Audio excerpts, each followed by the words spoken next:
dan pelanggan gampang kok. Gayanya aja ribet, tapi sederhana sebenarnya. Kemudian yang kita lakukan adalah memperoleh matriks probabilitas yang kita kenal dengan matriks P.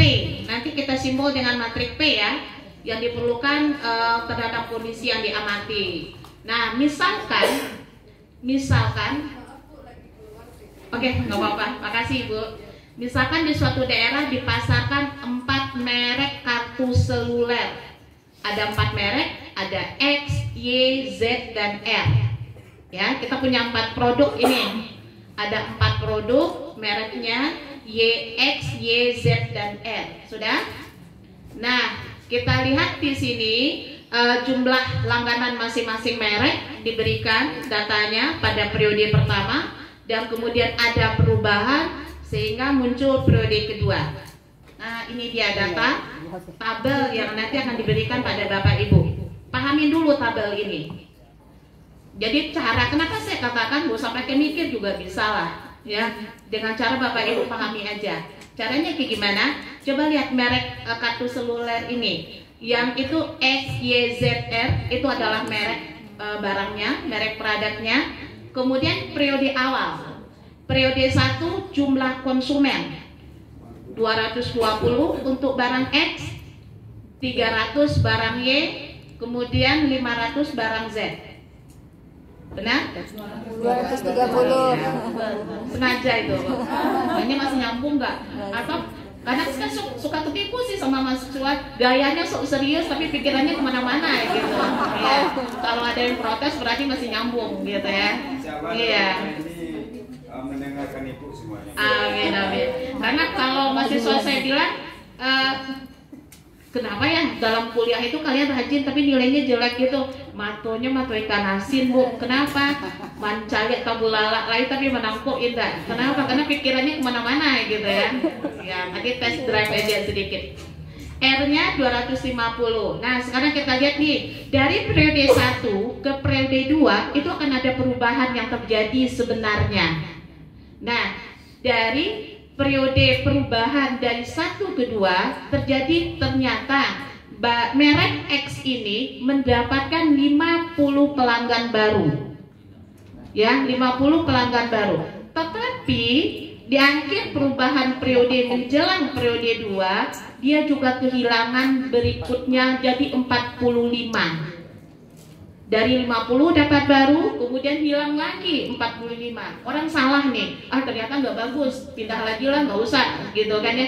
Cukuplah sekali ini aja, nggak mau lagi nambah. Akhirnya selama proses perubahan itu yang nambahnya berapa cuman? 5. Maka 220 tambah 5 jadi 225 di periode kedua. Benar? Oke. Kemudian merek Y. Merek Y mendapatkan konsumen baru yang pindahan dari mana-mana. Itu ada 60 orang konsumen baru. Tetapi akhirnya mereka malah kehilangan 70. Jadi bukan menambah langganan di akhir periode terhitung, malah berkurang langganannya. Karena yang kabur dari merek Y itu justru lebih banyak dari yang dapat baru. Sehingga total konsumen di awal periode 2 itu berapa Bapak Ibu? 290. Tahu datangnya dari mana? Ya? 300. Kurang 10. Kenapa kurang 10? 60 kurang 60. Ya, kehilangan lebih banyak daripada yang dapat ya.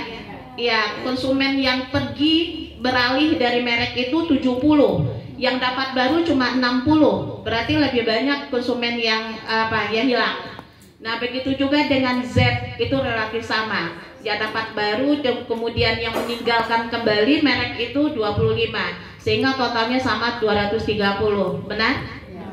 Oke. Kemudian yang merek R itu yang dapat baru 40, kemudian yang kabur 35, sehingga sama nih tambahnya 5. Jadi 205. Total semuanya 1000. Oke, ya. Jadi total di awal ini yang termasuk dengan konstan. Dengan asumsi masyarakat konsumennya konstan. Orangnya itu juga. Yang ada mereka cuma pindah-pindah dari satu merek ke merek lain. Jadi total semuanya ada 1000. Mengerti Bapak Ibu? tabelnya udah gampang. Kalau kuliah sama anak pinter nih cepet ini, cepet kita pulang ini ya. Iya, oke. Nah, ya contohnya kalau udah ngerti saya nggak perlu ngejelasin ini lagi dong. Iya, ini mah penjelasan dari yang tadi aja. Jumlah langganan merek X adalah 220 selama periode berlangsung. Responden yang semula memilih X beralih ke merek X sebanyak 50. Kemudian sebaliknya yang semula memilih merek X berubah menjadi langganan merek lain 45. Sehingga totalnya di periode kedua 220 mendapatkan pelanggan baru 50, pelanggan yang kabur ya kehilangan pelanggan 45, sehingga yang tinggal di akhir periode kedua adalah 225. Oke? Nah, kemudian kemana aja distribusi yang 40, yang 45 tadi? Ini dia.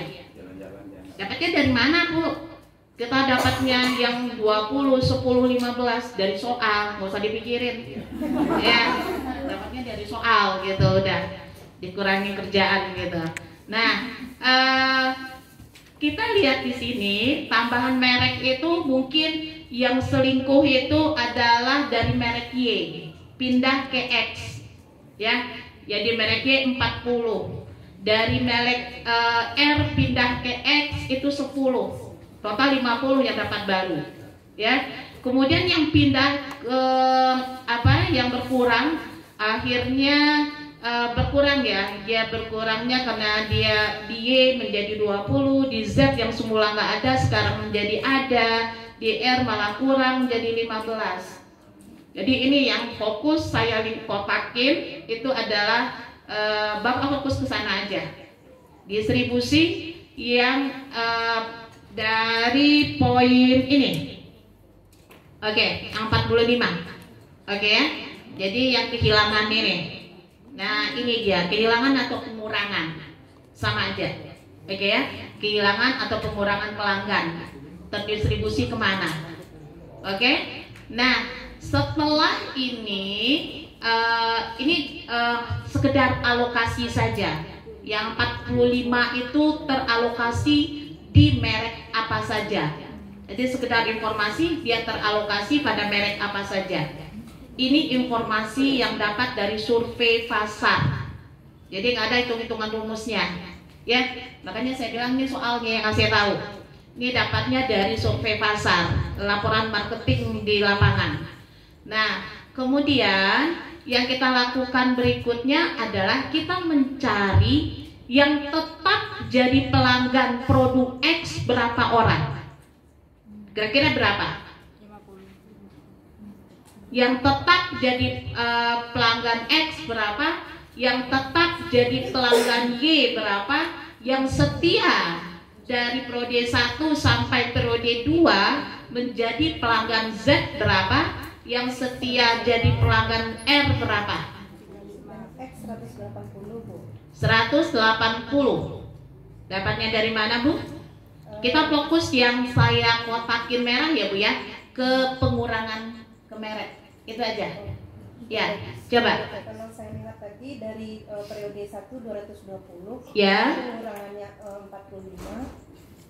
Jadi yang tetap itu 180 gitu. 180. Yang lain ada yang tahu? 175. Ya. Slide yang boleh, benar Ibu. 175, you get it, ya. Excellent. Ada yang tahu? Di total. Ini kalau mahasiswa S1 langsung saya catat namanya, langsung saya kasih nilai tugasnya, prosesnya A itu, Bu. Iya. Iya, benar-benar. Iya, ada yang tahu? Dari Ibu siapa namanya? Ibu Lydia. 175 ya, Bu ya? Kalau Ibu, Bu? Arosa, Bu. Rosa, Ibu Rosa di berapa? 20 tambah 10 tambah 15 dikurang 220, Bu. Jadinya berapa? 175. 175. Bisa? Yang lain? Ya udah ikut aja lah, malas mikir kan. Iya. Nah, benar ini. Ya. Jadi yang tetap setia jadi konsumen X adalah 220 karena itu konsumen awal ya, menurut saya. Kemudian saya katakan tadi fokus ke pengurangan saja, itu di akhir. Kemudian kurang ke Y, pindah ke Y 20, kemudian pindah ke Z 10, pindah ke R 15, sehingga 175. Benar ya Bu Lydia ya? Iya, yang lainnya sebenarnya tahu juga, cuma malas jawab ya. Iya, dia tak paham, banyak serius gitu ya. Tetapi yang ngejawab itu yang terdepan ya Bu ya. Iya, benar. Kemudian yang berikut juga, ini yang setia konsumen Y 300 dikurang 40 kurang 5 tinggal 25. Tinggal baca doang sih, nggak pakai mikir kan? Iya, tinggal baca, udah saya tulis di depan kok gitu. Iya. Kemudian yang berikut 230 kurang 25 karena cuma pindah ke Y ya, 25. Kemudian yang ke L 250 periode awal, kemudian pindah ke X 10, pindah ke Y 15, pindah ke Z 10, sehingga yang tetap setia jadi konsumen R cuma 215. Sampai di sini bisa dimengerti? Gampang kan? Kamu cuma gini-gini aja kok. Iya kan? Gayanya aja pakai rumus ya. Nah, lanjut, masih bisa lanjut? Lanjut ya Bu ya? Oke.